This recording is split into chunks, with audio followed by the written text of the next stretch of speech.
Okay, everybody, now that we've thoroughly tested everything and we know what we're dealing with, let's start making some changes to this a little bit. In this part, which I don't know, part 6, I don't know what part we're on, what I'm going to do is we're going to address some of the questions we have about these transistors. So there's two recurring things whenever you talk about any low-end equipment or any of these things you buy on eBay. Number one is the transistors aren't matched, and because they're not matched, they're going to cause degradation of performance. The other thing that we hear is anything that comes from China that's cheap is fake and is not real, and it doesn't work, and it's garbage, and you should throw it in the trash because you're a horrible person for even buying them. Well, maybe you don't say that, but this whole kit, this whole amplifier, out the door was $15, and that was all the components, the aluminum heat sinks, the circuit board, the capacitors, the transistors, everything. So yeah, these were definitely some pretty low-cost components. Now these transistors, these 9014s, we're going to focus on those right now, and the 9012s. Now first of all, 9012 is a lower powered or lower voltage component than the 9014. The true complement to these would be the 9013. So for whatever reason, instead of giving us the 9013s, they gave us the 9014s. The only difference is, if you look at let's see if I have, the 9013, if you looked at the VCBO and the VCEO, so collector base and collector emitter, it's 45 and 25 volts. And if you look at the 9014s, they're 50 and 45 volts. So they're a little bit higher breakdown voltage. As far as the rest of it goes, they're pretty similar. The DC current gain, the maximum gain on the 9013 is only a 300.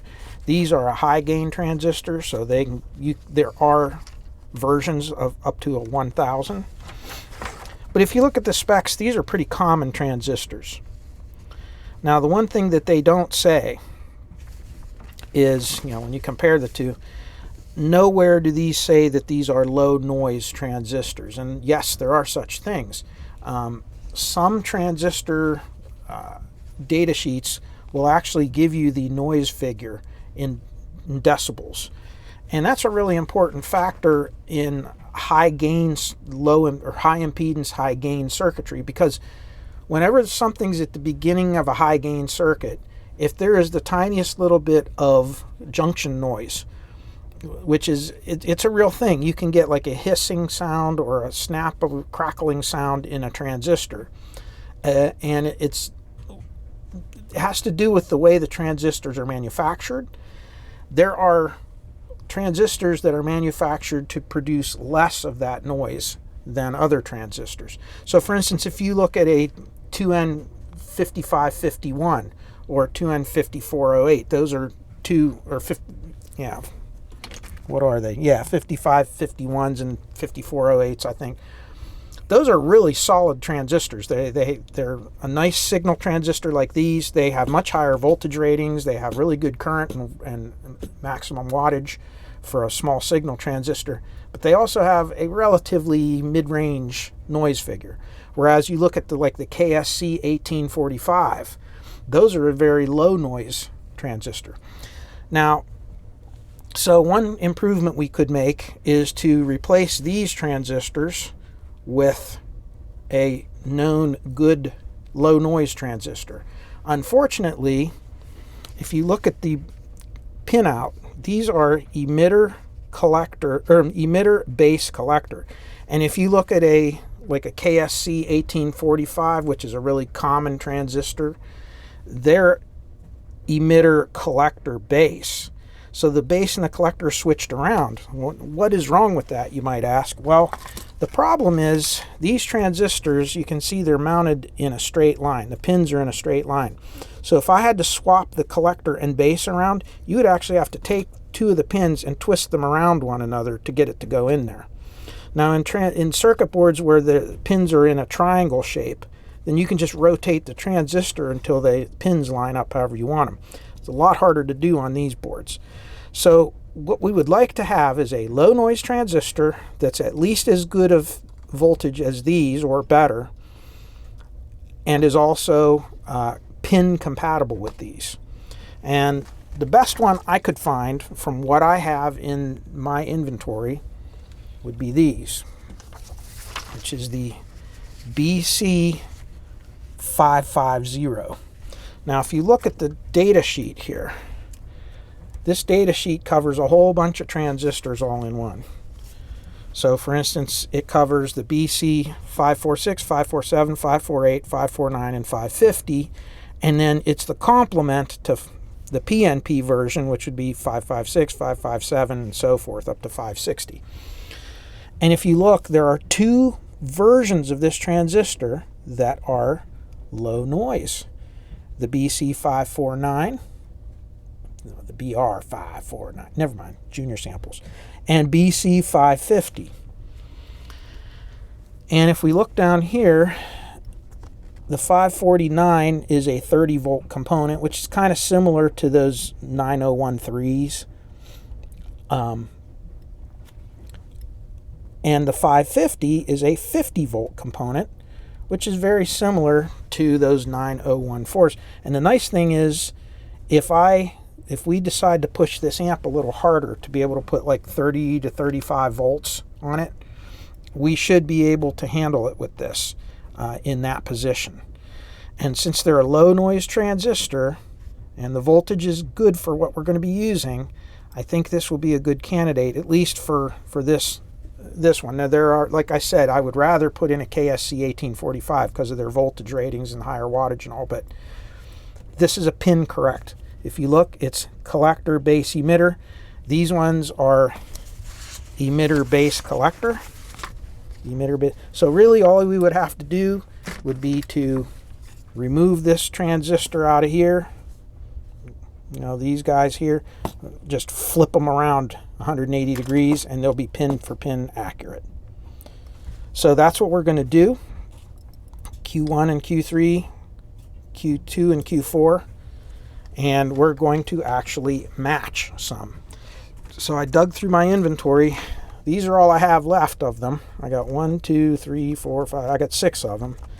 We're going to put them on the homemade curve tracer, and I did that as a video a while back.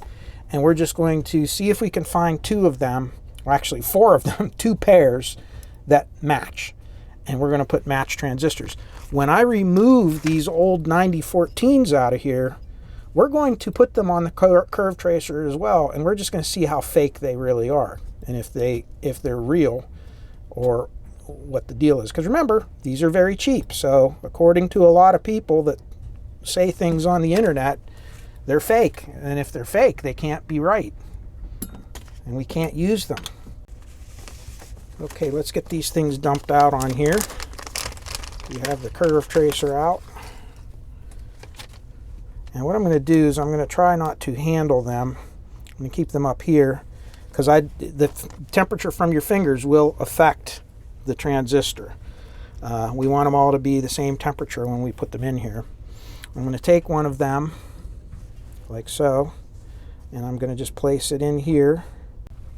Okay, A, I hope this is in focus, and B, I hope we can see everything. So I printed out this chart, and this gives you a kind of an idea of what you're looking at on the curve tracer. So if you notice, there are 8 steps or 8 traces that this thing makes. It's basically a stepped current source. And each one of these stripes here, or each one of these traces, equals a certain base current. And when we measure the amplitude of that, how far up that trace goes, that tells us the output at the emitter for that particular base current. So for instance, as my scope goes wackadoodle. This is 106, see the step 8 is the top step. It's 168 microamps. So at 168 microamps, we have about, we're at what, 20 millivolts per division? Yes. So we have 20, 40, 60, 80 millivolts. So we're a little bit over 80 millivolts. Let's call that 82 millivolts. Okay, so if we do the math,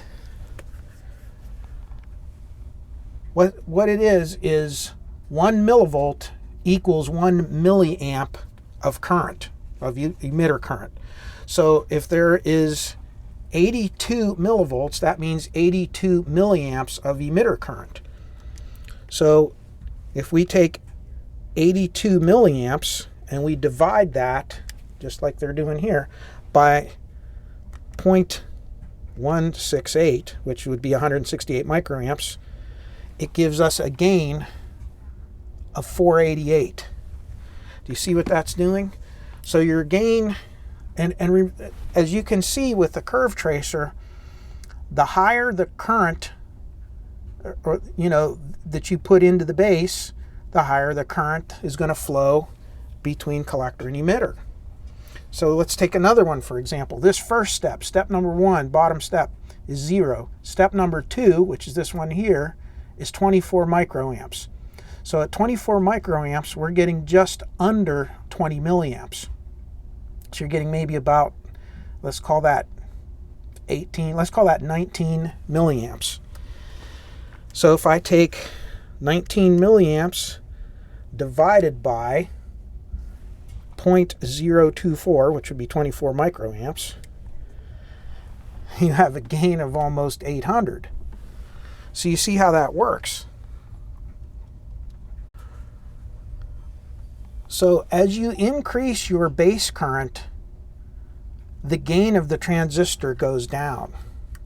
So when people say that is that transistor has a gain of 300, well, that doesn't really mean anything. They have to give you the specifications for that, the conditions under which you have a gain of 300, for instance. So let's look at the chart and see what that means. So here's the data sheet chart for the BC550. And if we look, I don't have 168 microamp trace for this one, but at 150 microamps of base current, they're saying that you'll get about 40 milliamps typical, or 40 milliamps of emitter current. And of course, when we were at 168, we were getting closer to 80 milliamps. So what that means is that our transistor that we're testing is a little bit of an overachiever, but remember, there's different versions of this. So for instance, even this here, you can't really go by it because which version of the transistor are we talking about? Which one were they testing? This one, or this one? Because this one can have a gain up to 800, between 420 and 800.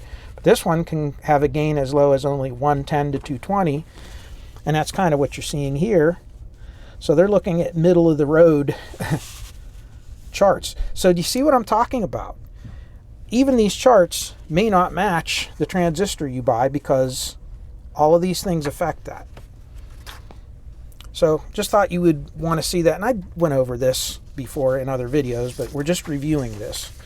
Now we're going to try to match these transistors. So once again, I'm going to take these transistors one at a time. I'm going to pick them up with the tweezers so I don't put my fingers on them, and I'm going to plug them in here one at a time, and we're going to just compare until we see the difference or similarities of the transistors. Again, we got 6 of them. I'm hoping we can find 2 pairs that match.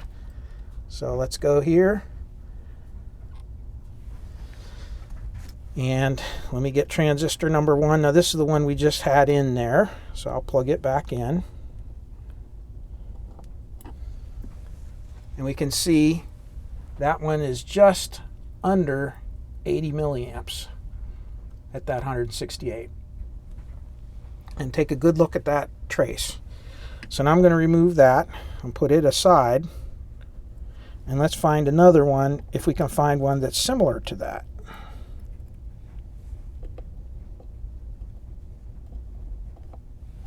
There we go. That one is identical.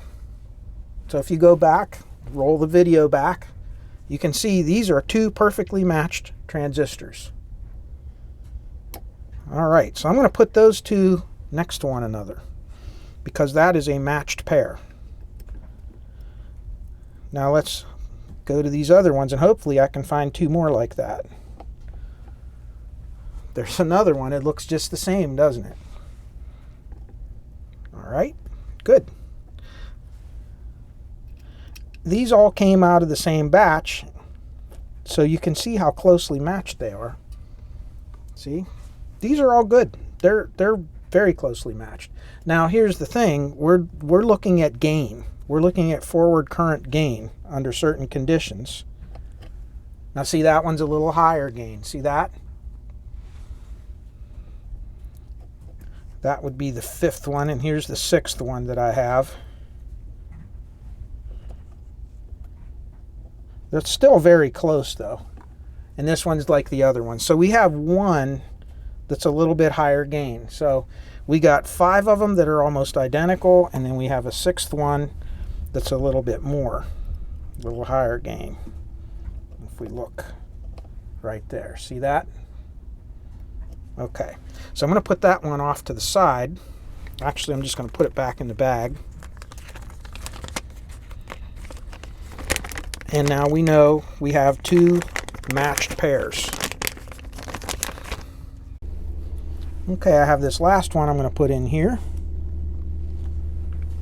What's up with that? That one's really low gain, isn't it? Well, I fooled you. That one just so happens to be a 2N 5551. Let's see if it'll focus for you. 2N 5551. So you can see this one has a lot higher voltage rating, a lot higher current and so forth, but it has a lot less gain. And these ones only have a gain around 100 to 150. So they're not a super high gain. And they're also almost triple the noise figure of the BC 550. So these are still good. And we'll talk about that later. But right now, we have two good matched pairs to put in our amp. Now, so far we've looked at beta matching, but there's another type of matching that is equally as important, and that is VBE matching, because that forward voltage drop really controls how much current is flowing between base and emitter. So we want to know the base to emitter voltage drop, and there's a couple ways to do it. We can just use our meter. So if we want to go from, we have the base, how does this go? Emitter base collector. So I'm going to go, and this is NPN. So emitter to base. You can see it's about 690 millivolts, almost 700 millivolts. Forward voltage drop from base to emitter, so that's your VBE. And if we look at the other 9014, it's almost the same. If I can get the probe to stay on, it's ever so slightly higher. Now, we didn't measure that on our BC 550s, did we? So let's check those.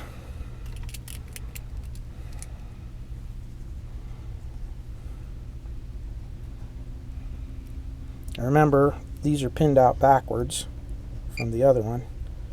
And you can see that one's 0.701, 0.702. And this one, very close. See that? Now another way to test this is just one of these little $10 all-in-one testers.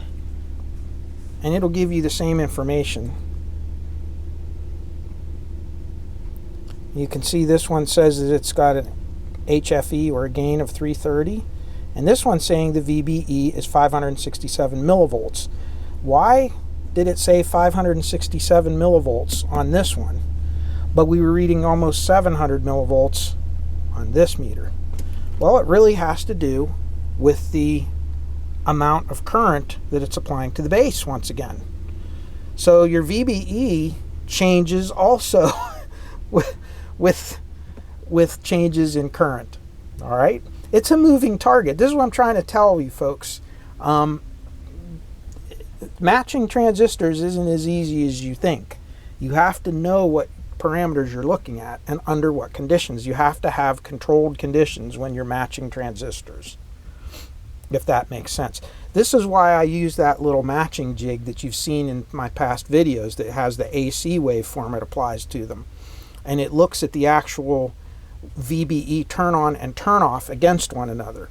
Almost works kind of like a Wheatstone bridge circuit for the VBEs. And you get a lot better idea of how those transistors react with one another and how they conduct. But anyway, we saw that those BC550s are pretty well matched, both VBE and HFE. Now, not to keep jumping around, but as I think about this, I come up with new things I want to tell you guys. And that is, whenever you're using this type of a circuit, whenever you see this differential input pair like this, the most important factor in it is going to be the VBE, not the HFE. HFE does, if these are greatly different in current gain, yes, it will affect this, but not so much as if these are very different in VBE, because remember, these are sharing this tail resistor. So the voltage drop on both of these has to be very similar. If not, it will cause an imbalance. Okay, now I have them removed and I have the new BC 550s in there, and notice I had to turn them around backwards because they're pinned out the opposite.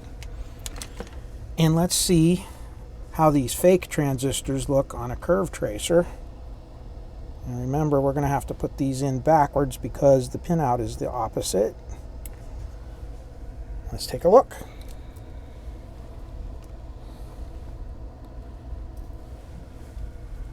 Okay, so you can see that one has somewhat less gain.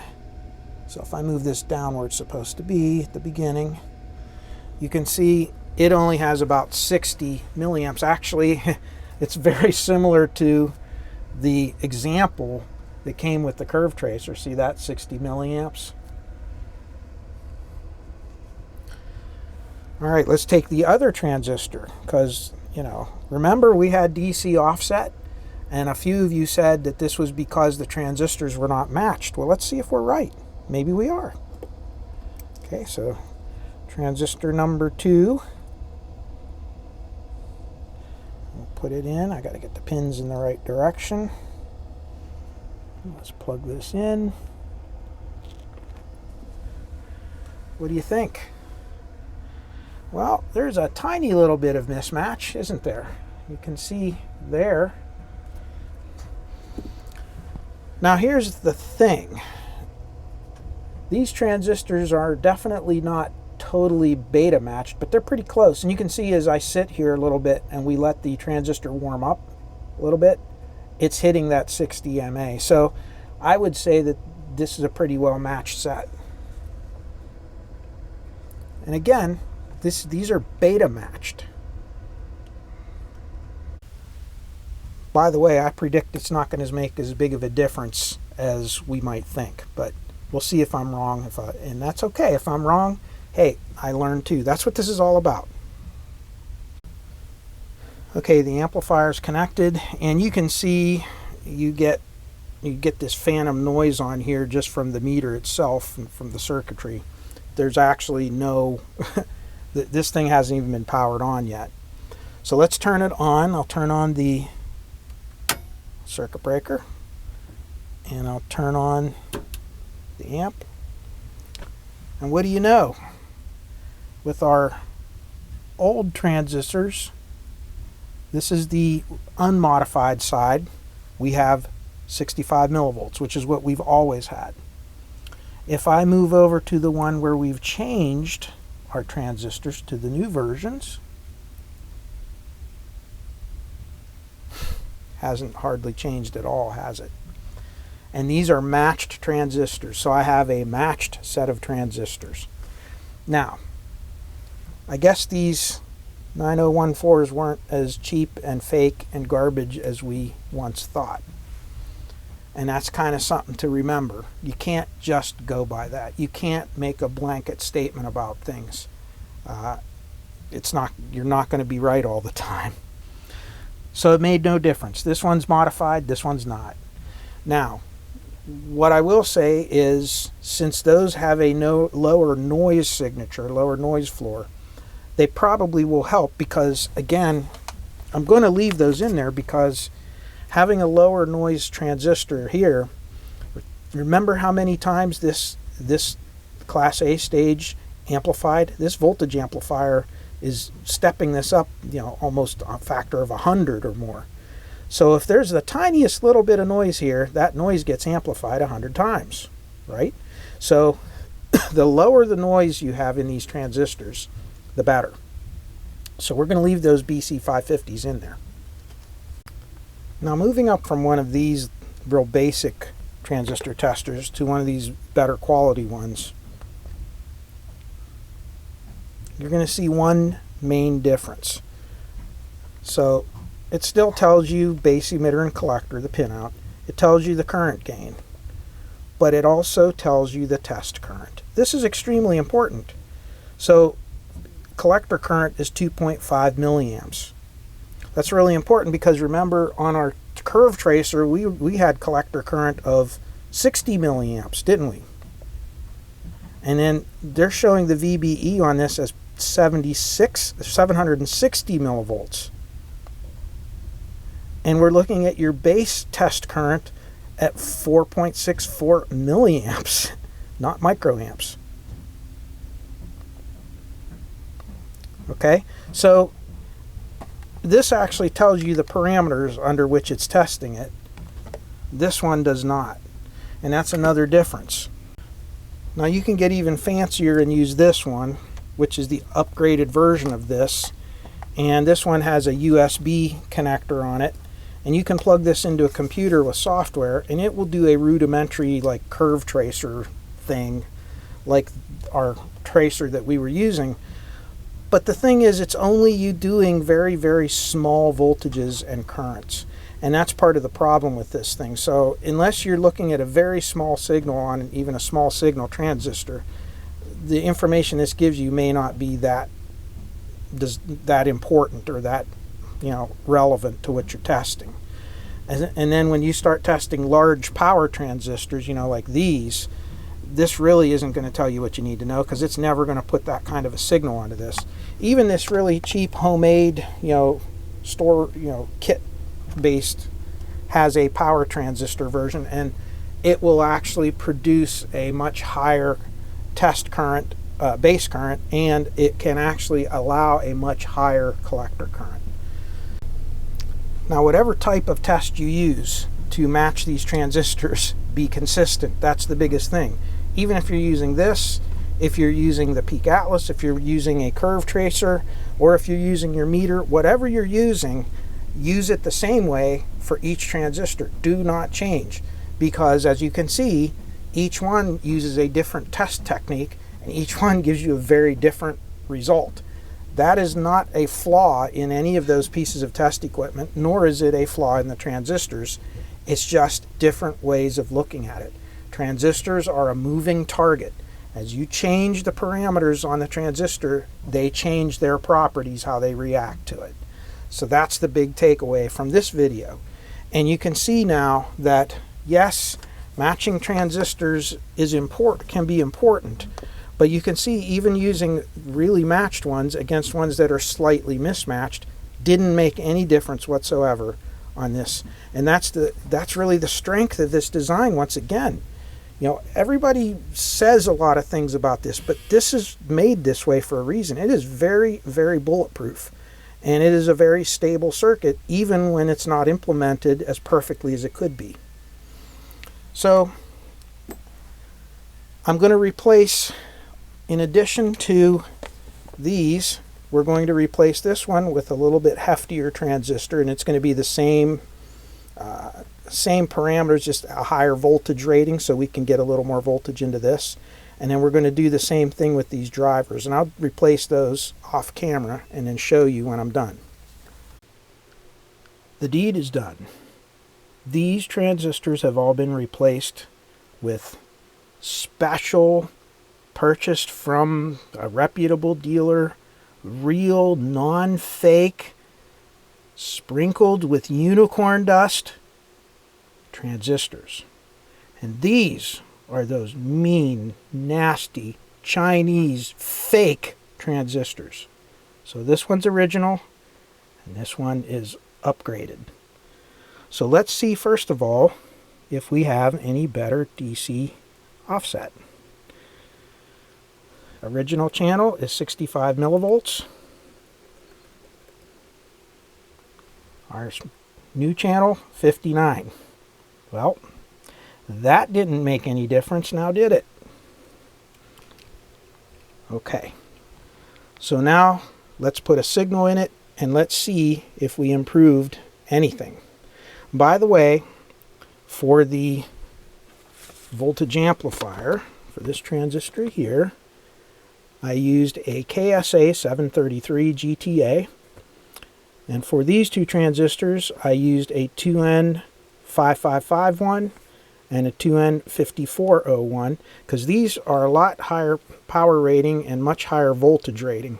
So if we increase this voltage down the road, these will handle more than the original ones. So that is one thing in all seriousness we've done. And let's look at the signal now. Top channel is the unmodified, bottom channel is the modified channel with the new transistors. And it's no different, is it? And if I lay them over top of one another, I get two identical signals. So I guess the moral of this story is it really isn't about the magic transistors as much as it is the circuit design. Good circuit design is the most important thing when we're talking about amplifiers. You know, I've gone golfing with people that have the finest, most expensive golf clubs in the world. They spend thousands of dollars. They'll spend $1,000 just on a #1 driver. And then the guy comes in with his Walmart clubs and he cleans our clock. It's not always the golf club. It's the person driving it. And it's the same thing with this. It's all about the circuit design. So that doesn't mean that the wrong transistor or the incorrect specification transistor won't affect the circuit. But just because it's made in China and just because we might think it's not as good as some of the others, doesn't always mean it's going to make any difference at all. By the way, all our notch distortion is still there. None of that's changed. And really, it's going to take circuit design change to make things better. And that's what we're going to do in the next video. So until then, I wish you all peace, joy, happiness, and good health in your lives. We'll see you again real soon. Take care, everybody. Bye-bye.